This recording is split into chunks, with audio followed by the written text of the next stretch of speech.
निशा बचपन से ही कमजोर थी। वो जब भी तला हुआ या फिर बाहर का कुछ खाती तो उसका पेट खराब हो जाया करता था। देखते ही देखते निशा बड़ी हो गई और उसकी शादी की उम्र हो गई। ऐसे ही एक दिन निशा अपनी सहेलियों के साथ लकड़ियां काट कर घर आती है और तभी उसकी माँ उससे कहती है, आ गई मेरी बेटी। तुझे पता है तेरी जिससे शादी की बात चल रही थी उन लोगों ने शादी के लिए हाँ कह दिया है। लड़का बहुत अच्छा है और बहुत जल्द मेरी बेटी किसी के घर की बहू बनने वाली है। क्या माँ, तुम ही ना, कैसी बातें करते हो। इतना बोलकर निशा शर्मा जाती है और खाना बनाने लगती है। अब इसी तरह से कुछ हफ्ते बीत जाते हैं और देखते ही देखते शादी का दिन पास आ जाता है। शादी वाले दिन निशा दुल्हन के जोड़े में तैयार होकर बैठी हुई थी तो वहीं दूसरी ओर निशा के घर वाले बारातियों का स्वागत करने के लिए बारातियों का इंतजार कर रहे थे। तभी निशा अपनी एक दोस्त कविता से कहती है, अच्छा कविता, तूने मेरी शादी का खाना खा लिया? हाँ निशा, मैंने खा लिया, इसीलिए अब तू फिक्र मत कर, हर वक्त मैं तेरे साथ ही रहूंगी। वैसे क्या बना है शादी में? मैं जानती हूँ हम तेरे जैसे अमीर तो नहीं कि हर तरह की अच्छी डिश रख सके, पर मैंने माँ से कहा था कि वो सब कुछ अच्छी चीजें जरूर रखें। निशा, तू कैसी बातें कर रही है? शादी ब्याह में ऐसे कोई माँ बाप नहीं है जो अपनी जिंदगी भर की कमाई ना लगाएं। और अंकल आंटी ने तो तेरी शादी की हर अरेंजमेंट बहुत अच्छा किया है, सब कुछ बहुत अच्छा है। अगर तू कह रही है तो सब अच्छा ही होगा। वैसे क्या तू मेरे लिए कुछ ला सकती है? मुझे बहुत भूख लग रही है। अच्छा, तो मैडम जी को भूख लग रही है, इसीलिए गोल गोल बातें घुमा रही है तू। फिक्र मत कर, मैं भी तेरे लिए खाना लेकर आती हूँ। कविता इस बात से अनजान थी कि निशा बाहर का खाना तला या तेल मसाले वाला नहीं खाती। बाहर का बना खाते ही उसका पेट खराब हो जाता है। अब कविता जल्दी से जो भी खाना बना था वो निशा के लिए ले आती है। निशा को भी बहुत तेज भूख लगी थी और काफी दिनों से उसने ऐसा चटपटा खाना नहीं खाया था, इसलिए वो खाने पर टूट पड़ती है और मजे से खाना खाने लगती है। कविता, तूने बिल्कुल सही कहा। सच में मेरी माँ ने खाने का बहुत अच्छा इंतजाम किया है। मैंने तो कभी सोचा नहीं था कि माँ इतना सब कुछ अरेंजमेंट कर पाएंगी। मेरी माँ इस दुनिया की सबसे बेस्ट माँ है। अब तो तुझे मुझ पर विश्वास हो गया ना? खैर, अब जल्दी से अपना खाना खत्म कर ले, बारात आ चुकी है। इतना बोलकर कविता वहाँ से चली जाती है। खाना खाने के बाद निशा को अफसोस होता है और वो डर जाती है कि कहीं उसका पेट खराब न हो जाए। डरी सहमी निशा उस वक्त खाना छोड़ देती है और देखते ही देखते बहुत जल्द निशा की शादी विवेक से हो जाती है। पर ये क्या, ससुराल जाते ही निशा का पेट खराब हो जाता है और उसके पेट में गुड़गुड़ होने लगती है। जिस बात का डर था वही हो गया। अब क्या करूं? इतने सारे लोग हैं, कैसे हल्के होने जाऊं? ये कैसी मुसीबत हो गई। मुझे इतना तेल मसाले वाला खाना नहीं खाना चाहिए था। अब निशा अपना पेट पकड़कर बैठ जाती है, पर यह सब कुछ विवेक देख लेता है और वो समझ जाता है कि निशा किसी प्रॉब्लम में है। क्या हुआ निशा, तुम अपना पेट पकड़कर क्यों बैठी हो? सब ठीक तो है ना? विवेक जी, कुछ ठीक नहीं है। मेरे पेट में मरोड़ उठ रही है। मेरा पेट खराब हो चुका है। अब आप मेरी मदद कीजिए। क्या तुम्हारा पेट खराब हो गया है? हमारे घर में तो शौचालय भी नहीं है, हम सभी तो खुले में जाते हैं, पर तुम तो इस घर की बहू हो और आज ही आई हो। अब मैं तुम्हें शौच करवाने के लिए कैसे ले जाऊं? ये तो सच में मुसीबत हो गई। तुम यहीं रुको, मैं अभी माँ को भेजता हूँ, अब वही कुछ कर सकती है। अब विवेक सारी बात अपनी माँ कल्याणी को बताता है। अब कल्याणी को भी समझ नहीं आता कि वो अपनी बहू का पेट कैसे ठीक करे। बहू, तेरा पेट अचानक से कैसे खराब हो गया? तूने कुछ उल्टा सीधा खाया है क्या? मेरे पास तो इतने पैसे भी नहीं है कि मैं तुझे डॉक्टर के पास ले जाऊं, क्योंकि डॉक्टर की फीस तो बहुत ज़्यादा महंगी होती है और हम लोग गरीब हैं, जड़ी बूटी से ही अपना काम चला लेते हैं। लेकिन घर में इतने सारे मेहमान हैं, मैं खेत में कैसे जाऊं जड़ी बूटी लेने? माँ जी, मुझे माफ कर दीजिए, पर अभी कुछ करिए। अगर मैं शौच करने नहीं गई तो मुझे डर है कुछ गड़बड़ ना हो जाए। बस 10-5 मिनट और दे दे, मैं किसी से बात करती हूँ। अब कल्याणी अपनी पड़ोस के सरपंच के घर जाती है और सरपंच की बीवी से बात करती है। माफ करना सरपंच जी, मुझे आज फिर से आपकी ज़रूरत है। दरअसल मेरी बहू का पेट खराब हो गया है और आप तो जानती हैं ना कि मेरे घर में शौचालय नहीं है और सरकार की तरफ से अभी तक पैसे भी नहीं मिले कि मैं अपने घर में शौचालय बनवा सकूं। हमारे गांव में अभी तक सिर्फ आपके घर में ही शौचालय हैं। मैं कल सुबह अपनी बहू को जड़ी बूटी खिला दूंगी, उसका पेट ठीक हो जाएगा। लेकिन जब तक के लिए आप अपने घर का शौचालय इस्तेमाल करने दें। अरे कल्याणी, ये तुम कैसी बात कर रही हो? मैं सरपंच की बीवी हूँ और हमारा काम है अपने गांव वालों की मदद करना। तुम बेफिक्र अपनी बहू को यहाँ ले आओ और जब तक उसका पेट ठीक नहीं हो जाता उससे कहो मेरे ही घर का शौचालय यूज करे। सरपंच की बीवी बहुत अच्छी थी। वो कल्याणी की मदद करती है और निशा सरपंच का शौचालय यूज करती है। पर निशा की हालत मैंने इन्हें इंजेक्शन दे दिया है, पर अगले कुछ देर में इनका पेट ठीक नहीं हुआ तो इन्हें हॉस्पिटल में भर्ती करना पड़ेगा। बार बार शौच जाने की वजह से इनकी शरीर का पानी कम हो गया है। ठीक है डॉक्टर साहब, अगर बहू की तबीयत ठीक नहीं हुई तो मैं आपको दोबारा बुला लूंगी। सरपंच जी, आपका बहुत बहुत शुक्रिया। अगर आज आप ना होती तो शायद मेरी बहू ठीक ना हो पाती। मैं आपका ये एहसान कभी नहीं भूलूंगी और मैं जल्द कोशिश करूंगी कि आपके सारे पैसे चुका दूं। माँ जी, आप माफी मत मांगिए, क्योंकि सारी गलती तो मेरी है। मैं जानती थी कि हम गरीब हैं, हमारे घर में एक शौचालय तक नहीं है और बाहर का खाना खाने से मेरी तबीयत खराब हो जाती है। पर फिर भी मैंने अपनी शादी में तेल मसाले वाली चीजें खाई, जिस वजह से मेरा पेट खराब हो गया और मेरी वजह से आपको तकलीफ उठानी पड़ रही है। देखो निशा, ये होनी है और ये किसी के साथ हो सकती है, इसीलिए अब तुम दोनों सास बहू मुझे धन्यवाद कहना बंद करो। मैं आज ही अपने पति से बात करूंगी और उनसे कहूंगी कि हमारे गांव का दोगुना तेजी से विकास कर सके, ताकि गांव की किसी भी बेटी बहू को ऐसी समस्या का सामना न करना पड़े। निशा की तबीयत खराब होने की वजह से कल्याणी को सरपंच से मदद लेनी पड़ती है।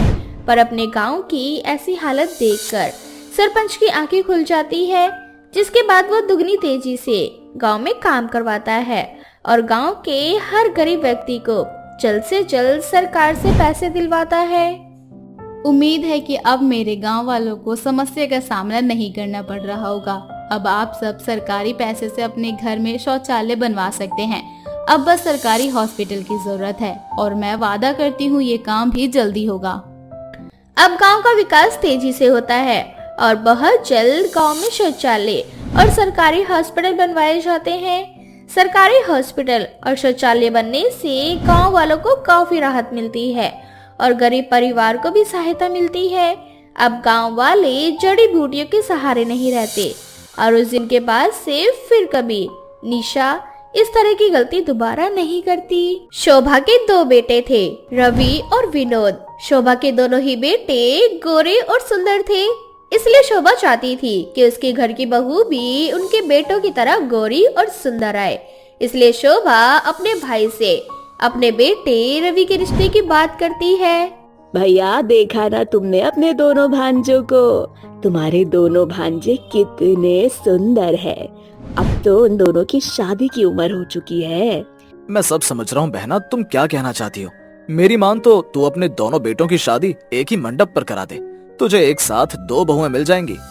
काश कि मैं ऐसा कर पाती भैया, पर तुम्हें नहीं पता विनोद कितना नक चढ़ा है। उसने तो साफ साफ कह रखा है कि वो अपनी पसंद की लड़की से शादी करेगा। इसीलिए तुम ना सिर्फ रवि के लिए लड़की देखो। अब शोभा के कहने पर शोभा का भाई रवि के लिए विनीता नाम की एक बहुत ही अच्छी लड़की देखता है, जो कि शक्ल से काफी सुंदर थी और काफी पढ़ी लिखी भी। अब शोभा अपने बेटे रवि के साथ विनीता को देखने जाती है। विनीता को देखते ही वो पसंद कर लेती है। बेटा, तुम तो फोटो से भी ज्यादा सुंदर नजर आ रही हो। फोटो में तो सिर्फ तुम सुंदर दिख रही थी, पर हकीकत में तो तुम किसी परी से कम नहीं हो। ये तो आपका बड़प्पन और नजरिया है। हाय हाय, कितनी मीठी बोली है बेटा तुम्हारी। जितनी ही सुंदर तुम हो उतनी ही सुंदर तुम्हारी आवाज। भाई, मुझे तो लड़की बहुत पसंद है। अब तो मैं चाहती हूँ कि जल्द से जल्द ये लड़की हमारे घर की बहू बन जाए। इस तरह से शोभा अपने बेटे रवि का रिश्ता विनीता से तय कर देती है। घर जाने के बाद शोभा देखती है कि विनोद अपनी गर्लफ्रेंड निशा को अपने साथ घर लाया है। निशा का रंग काला था, पर निशा काफी समझदार लड़की थी, पर फिर भी शोभा को निशा पसंद नहीं आती। अरे नालायक, तुझे यही लड़की पसंद आई?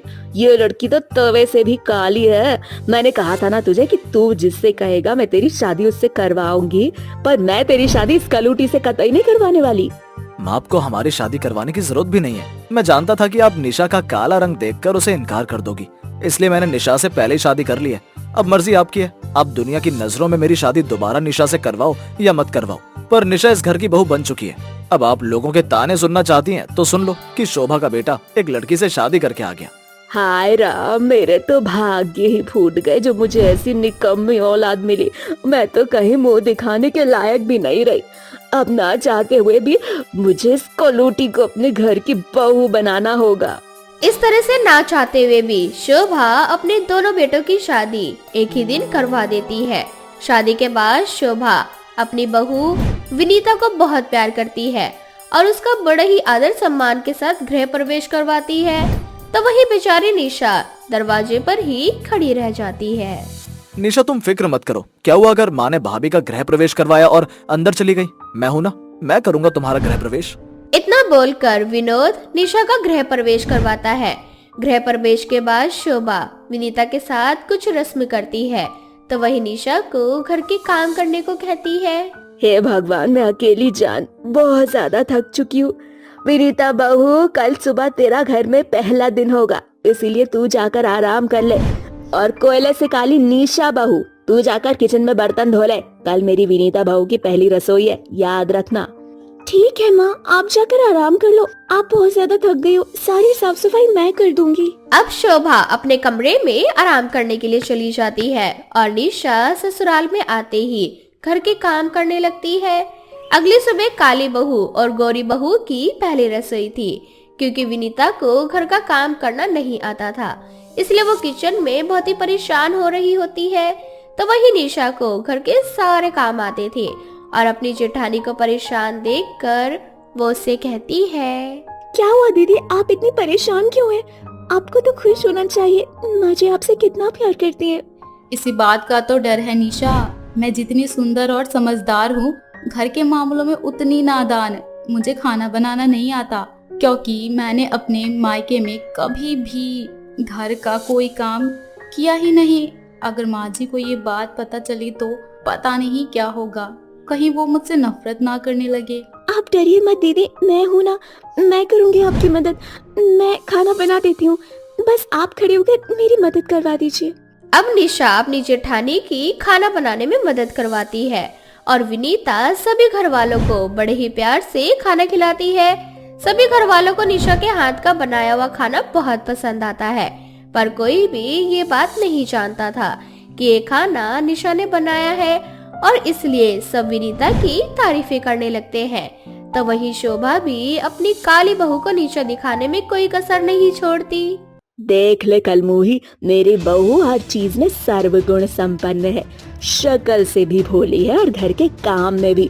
और एक तू है, जैसी काली शक्ल है वैसी ही मनहूस। अपनी सास के मुंह से निशा के लिए ऐसे शब्द सुनकर विनीता से रहा नहीं जाता और वह सारा सच अपनी सास को बता देती है।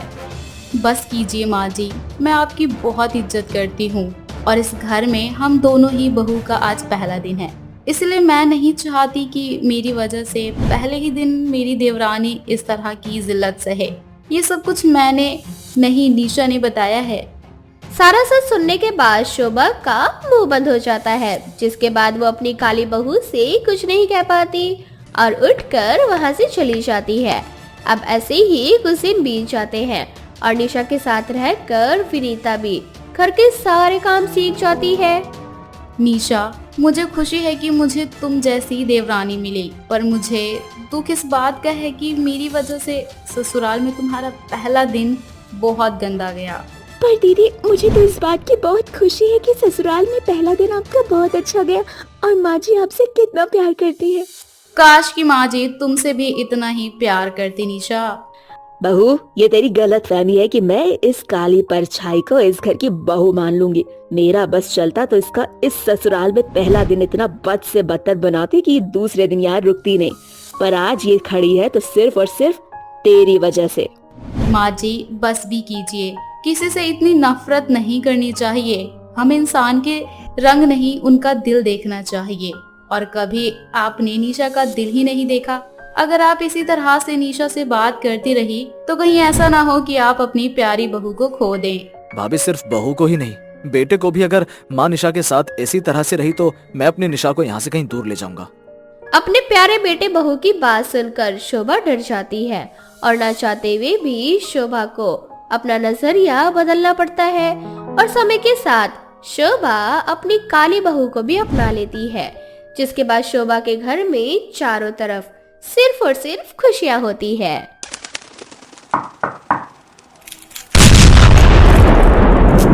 चूचू चिड़िया की कहानी।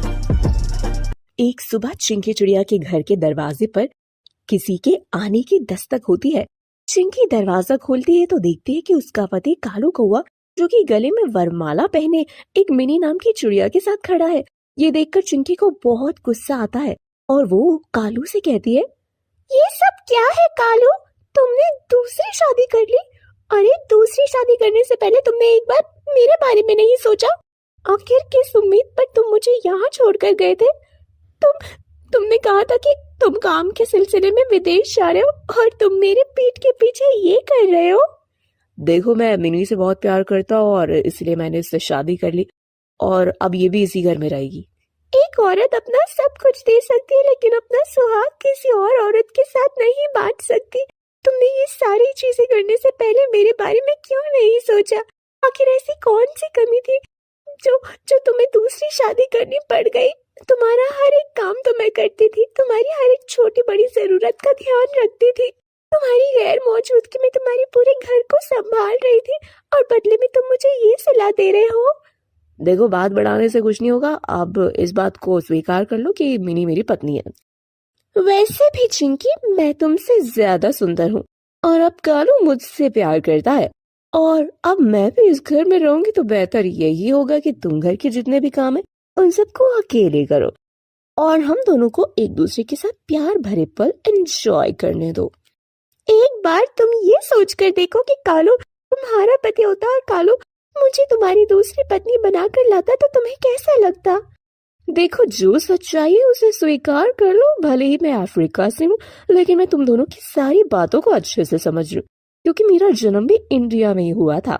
मैं भी काम के सिलसिले में ही अफ्रीका गई थी और फिर वहीं रहने लगी। उसका मतलब ये नहीं कि मुझे तुम्हारी भाषा समझ में नहीं आ रही, मुझे सब समझ में आ रहा है और उसी भाषा में तुम्हें जवाब भी देना आता है अच्छे से। तो सौतन हो, सौतन की तरह रहो, सास बनने की कोशिश मत करो। दरअसल चिंकी का पति कालू अफ्रीका जॉब के सिलसिले में गया था। वहां उसे मिनी नाम की चिड़िया से प्यार हो जाता है और वो मिनी से शादी करके उसे अपने घर ले आता है। चिंकी को बहुत बुरा लगता है कि कालू उसका होते हुए किसी और से शादी कर रहा है। वो अपनी माँ बबली कबूतरी को फोन करके कहती है, अरे माँ, मेरी तो जिंदगी बर्बाद हो गई। कालू ने दूसरी शादी कर ली और सौतन तो बस इस फिराक में बैठी है कि किस दिन उसे मौका मिले और वो मेरे पति को मेरे हाथ से छीन कर ले जाएगी हमेशा के लिए। अब मैं किसके सहारे जीऊंगी माँ? मेरा जीवन तो बर्बाद हो गया है। मैं सोच रही हूँ आपके पास आ जाती हूँ हमेशा हमेशा के लिए और इस निकम्मे पति को तलाक दे देती हूँ। अरे बेटा, जो हुआ उसे भूल जा और स्वीकार कर ले कि वो तेरी सौतन है। और अगर तू यहाँ मायके आएगी तो इस गरीबी में एक शादीशुदा बेटी का बोझ हम कैसे उठाएंगे? भला इसी में है कि तू अपने ससुराल में रहे। शादी होने के बाद ससुराल वालों के साथ ही तुझे रहना है, अब चाहे तेरे साथ जो भी हो। माँ, आपने भी एकदम से मेरा साथ छोड़ दिया। अब तो मैं और ज्यादा अकेले हो गई। मुझे समझ नहीं आ रहा कि मैं क्या करूँ, कैसे अपनी उस सौतन को स्वीकार कर लूँ। वो आए दिन मेरे सामने मेरे पति के साथ प्यार भरी बातें करती रहती है। ये देखकर मेरा दिल और भी रोता है। देख, अब जो होना था वो तो हो गया। तो तू तो अपने पति को संभाल नहीं पाई। अब तो तेरा पति दूसरी शादी करके सौतन ले आया है। अगर तूने अपने पति को पहले ही काबू में कर रखा होता तो शायद तेरे को ये दिन नहीं देखने को मिलता। खैर, अब जो होना है वो हो ही गया है। उस बारे में सोचना या बात करने का कोई मतलब नहीं बनता। थोड़ी देर बाद वहां मिनी आ जाती है और मिनी चिंकी से कहती है, अरे चिंकी, अगर तुमने खाना बना लिया हो तो जरा मेरे कमरे में भिजवा दो। क्या है ना, मैं अभी अभी इस घर में नई आई हूँ तो मुझे इस घर के तौर तरीके नहीं पता, इसलिए कुछ दिनों के लिए तुम एडजस्ट कर लो इन सारी चीजों को। बाकी उसके बाद हम दोनों मिलकर घर के सारे काम कर लेंगे, क्योंकि अब तुम इस घर में कुछ दिन की मेहमान हो, इसलिए लड़ाई झगड़ा करने में तो कुछ रखा नहीं। मैं सोच रही हूँ 2-4 दिन तुमसे अच्छे से बात कर लूं, अच्छे से रह लूं तुम्हारे साथ। मेरे कमरे से बाहर चली जाओ और मुझसे नहीं, इस बारे में बहस करने की कोई जरूरत है। कालू मेरा पति और मेरा ही रहेगा। देखती हूँ तुम कैसे मुझे उससे दूर करती हो। इतनी बड़ी बेवकूफ हो तुम, तुम्हें अभी भी नजर आ रहा है कि मैंने सच में तुम्हें उससे दूर किया है। अब वो मेरा पति है। अगर वो तुमसे प्यार करता तो उसे मुझसे प्यार नहीं होता और मुझसे दूसरी शादी करने की नौबत नहीं आती। सही कहा है तुमने, जब अपना ही सिक्का खोटा हो तो किसी और को क्या ही बोले हम। इस तरह से दोनों में लड़ाई हो जाती है। तभी वहां पर कालू आता है और कालू चिंकी और मिनी दोनों को समझाते हुए कहता है, अरे यार तुम दोनों फिर से लड़ाई झगड़ा करने लगे। तुम्हें कितनी बार कहा है कि मिलजुल कर रहा करो। तुमने तो मेरी जिंदगी बर्बाद कर दी है कालू। उसके बाद तुम ये उम्मीद करते हो कि मैं इसके साथ मिलजुल कर रहूं, प्यार मोहब्बत से बातें करूं। शर्म नहीं आती क्या तुम्हें ये सब बातें करते हुए? प्लीज यार चिंकी, तुम इतना ज्यादा ओवर रिएक्ट क्यों कर रही हो? आज के टाइम पर नॉर्मल है दो दो पत्नियां रखना। मेरे लिए ये सारी चीजें नॉर्मल नहीं है और तुम दोनों ने मेरी जिंदगी का तमाशा बना कर रख दिया है। मेरा दिल दिमाग इस चीज को बिल्कुल भी स्वीकार करने को तैयार नहीं है कि मेरे होते हुए तुमने दूसरी शादी कर ली। इस तरह से मिनी और चिंकी दोनों में घमासान लड़ाई हो जाती है, जिस पर कालू चिंकी से कहता है, ऐसा है चिंकी, अब मैं मिनी को लेकर इस घर को छोड़कर हमेशा हमेशा के लिए जा रहा हूँ। तुम अकेले रहो यहाँ पर। हाँ हाँ ठीक है, मेरी जिंदगी से चले जाओ, मुझे तुम्हारी कोई जरूरत नहीं। ऐसा पति मुझे नहीं चाहिए जो मुझे धोखा दे। इस तरह से कालू मिनी को लेकर वो घर छोड़कर हमेशा हमेशा के लिए चला जाता है। चिंकी बुरी तरह से फूट फूट कर रोने लगती है और ऐसे ही सुबह हो जाती है। चिंकी की आंख खुलती है, देखती है कि कालू उसके लिए गर्मा गर्म चाय बना रहा है और उसे चाय देते हुए वो कहता है, ये लो चिंकी तुम्हारी सुबह की चाय, और जल्दी से रेडी हो जाओ, हम दोनों को ऑफिस भी तो जाना है। अच्छा सुबह हो गई, लगता है मैंने बहुत ही बुरा सपना देखा। सच में बहुत गंदा और बुरा सपना था। चलो जल्दी से तैयार होते हैं और ऑफिस चलते हैं। दरअसल चिंकी चिड़िया आए दिन अपने पति पर शक किया करती और यही सारी बातें सोचते सोचते उसे इतना गंदा और बुरा सपना आता है।